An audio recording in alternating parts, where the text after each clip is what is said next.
Hey, Ang. Thank you for your comment. So, they say in the boonies, the communities are tight, so everyone is treated as an outsider, no matter what the color of their skin.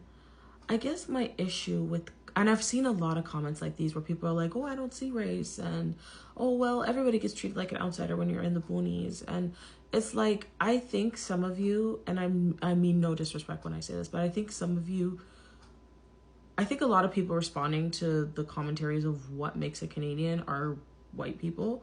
And I think a lot of you don't think of how minorities are treated in environments. Because yes, I can agree with you that, in the boonies, in rural areas, that communities are tight and everybody's accepted in the community. And then once you're an outsider, like, you're going to be treated with a certain level of hostility, suspicion, or maybe even a little bit of isolation before you're welcomed into the fold.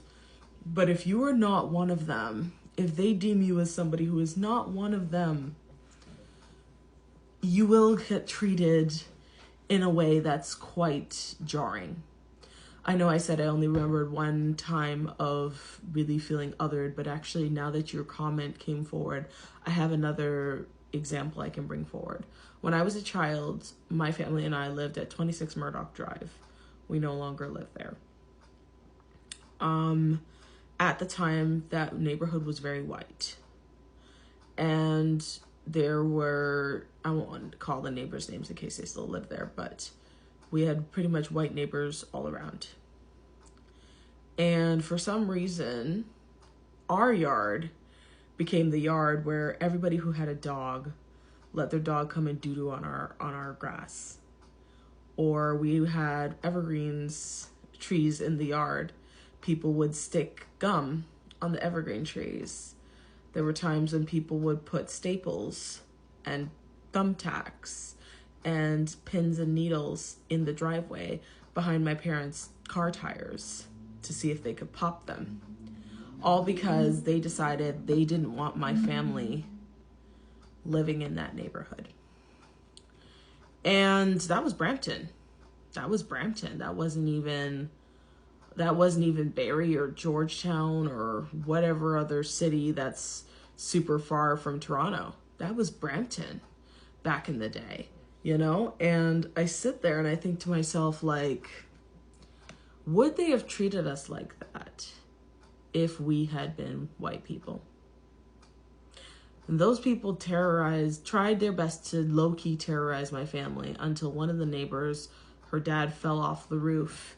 And then those same kids that used to pull pranks on us all the time had to come running for us to call the police or call the ambulance because this person's dad fell off the roof. And I think after that, things started to calm down when we helped them. And I guess then we were part of the group. But I think people don't realize how isolating it can be when you just want to have friends and you just want to be part of a community and people treat you like an outsider. And then I think sometimes the behavior of how they treat you as an outsider can change based off of how you look and how Canadian, quote unquote, you read to these people. Because at that time, my parents would have been brand new. Well, not brand new, but like 5 years-ish. 5-6 years-ish in Canada.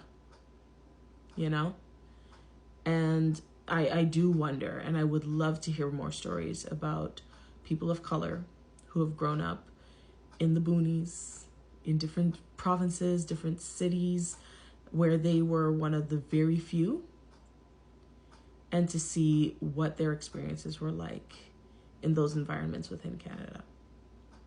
Yeah.